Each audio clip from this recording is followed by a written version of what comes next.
Hello, I'm Toby Fox from 1.5 million new homes, the local government challenge, brought to you by Redloft and Hill Group.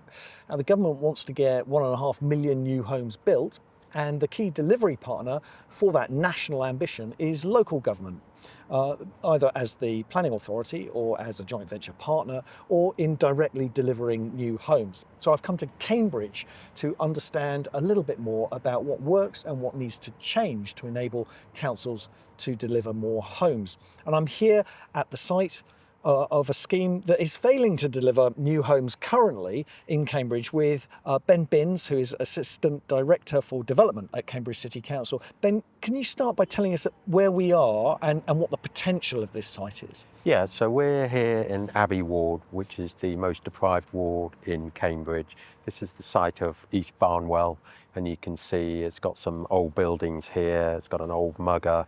And what we're hoping to do is deliver 120 new homes, council homes, a new community centre, a new preschool and a new library, as well as some commercial units. So it's not just about homes, this is about bringing a new place together.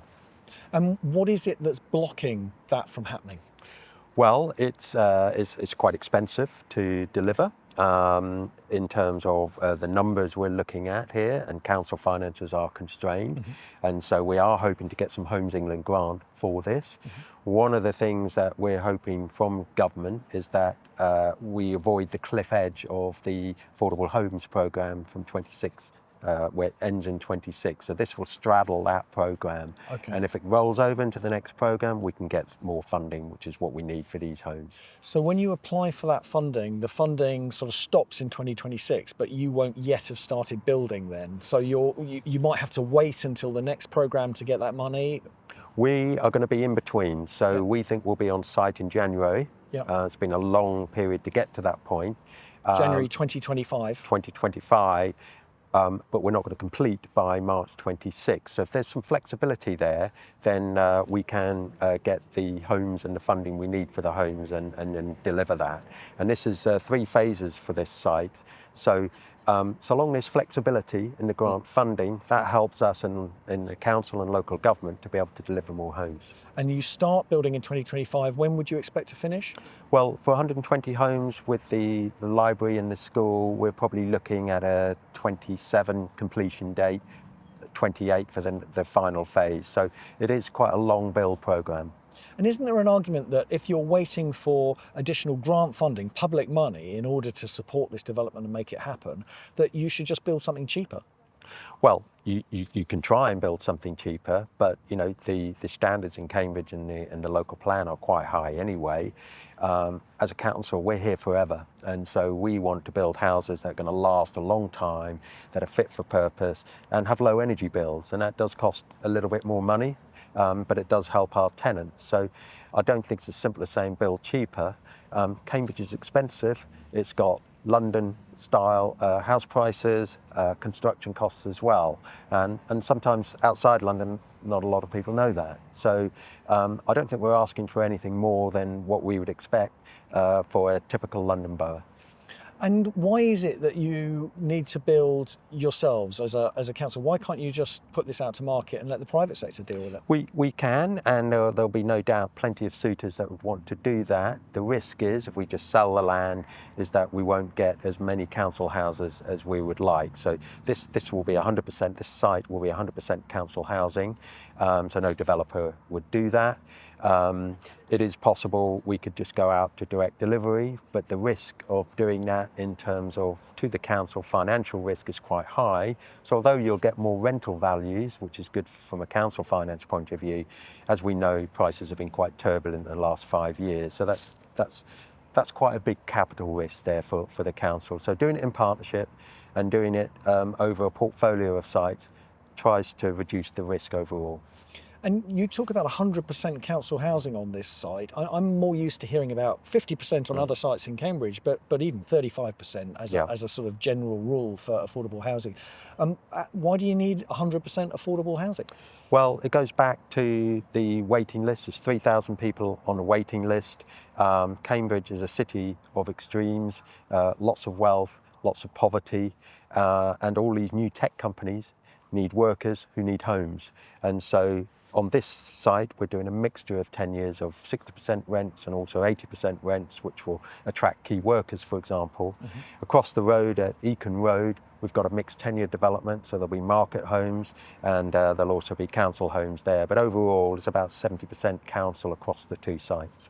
And what kind of burden does that relieve in terms of the costs on the council when you've got people on the waiting list, you've got people in temporary accommodation? How much are you spending on all of that?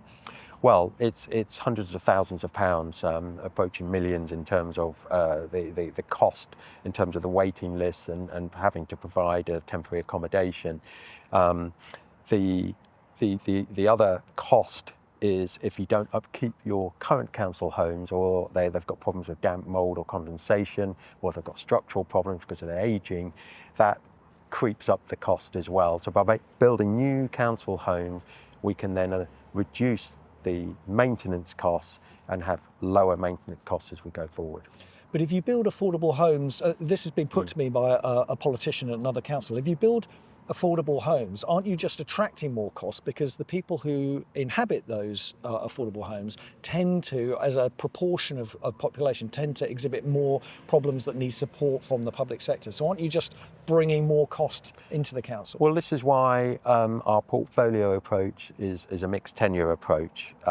We believe in placemaking. So you are right, there are some people who the percentages are a bit higher, vulnerable people, but by being smart with your tenure mix, so here we've got 80% rent, which is for key workers. So this will perhaps be junior doctors, nurses who will be attracted to this, as well as providing for people who are on the housing waiting list, perhaps they're vulnerable families or people who are on lower incomes. So by creating that diversity of tenure, it creates a better place to live.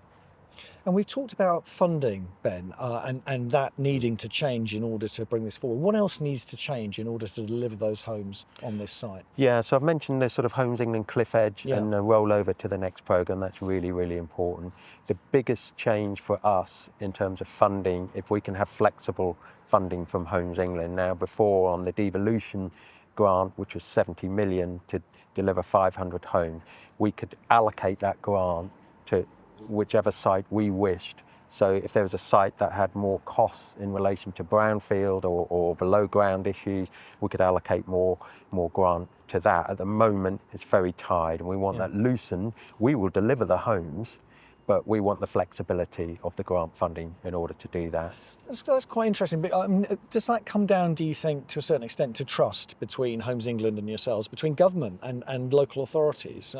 Is there an issue of trust there, do you feel? I don't know what the historical basis is. I think it's going to change through devolution that the government's talking about. So the GLA has that flexible funding. That's the Greater London Authority in London. And the Greater Manchester Combined Authority has it as well.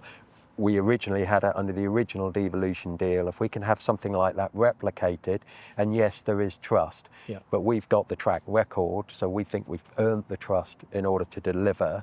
And now it's time to put it into place. So you're talking about, when you talk about devolution, you're talking about the mayor of Cambridgeshire and Peterborough.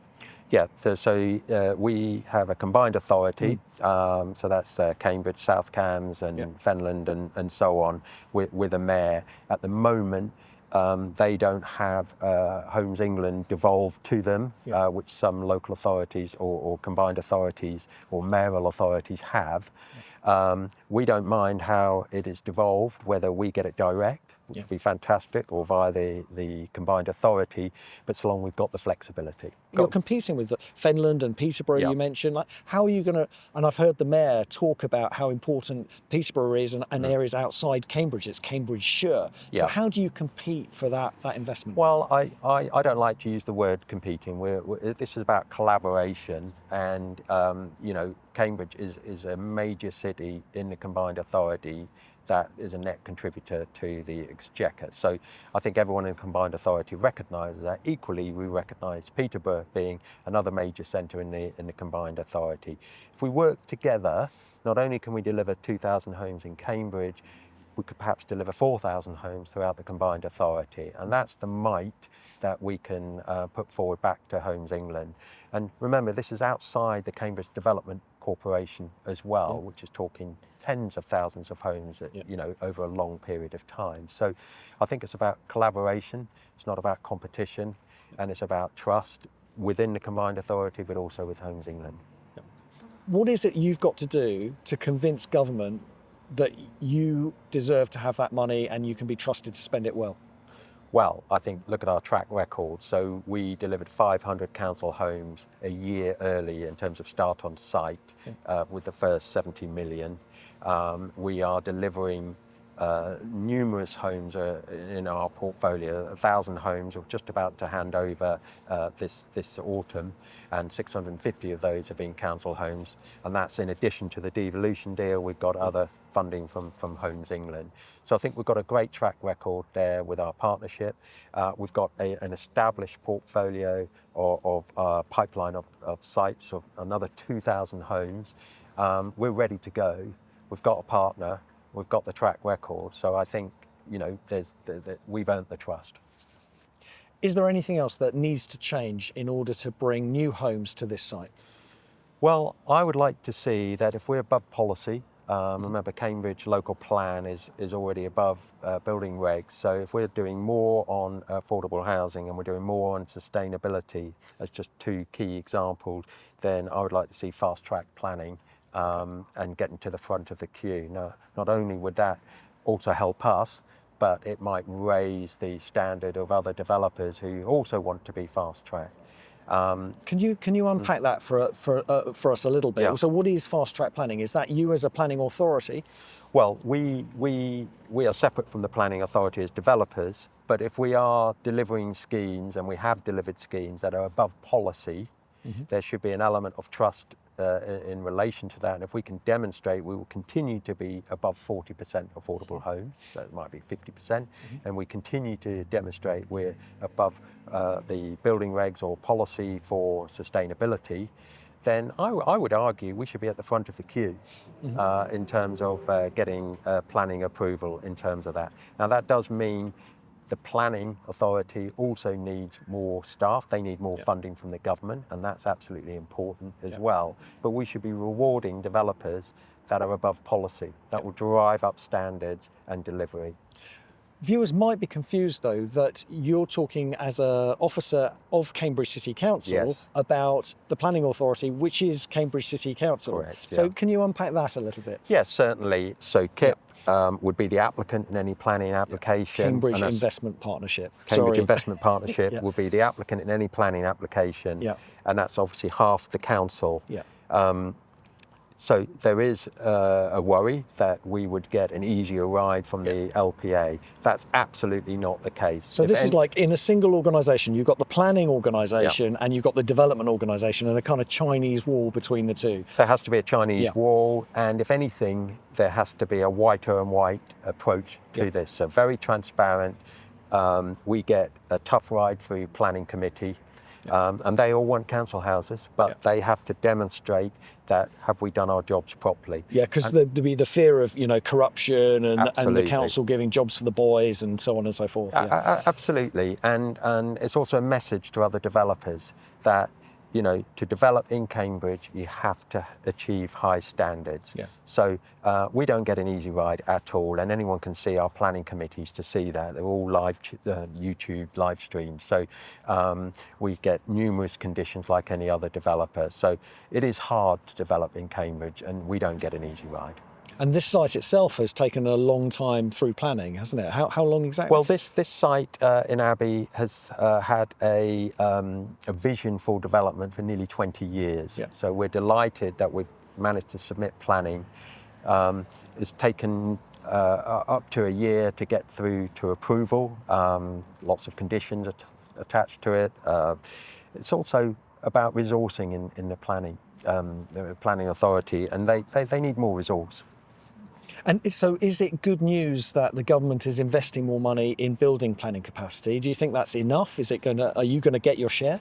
Well, I think it's a shared planning service here. I think they're delighted they'll get some money. They undoubtedly will need more.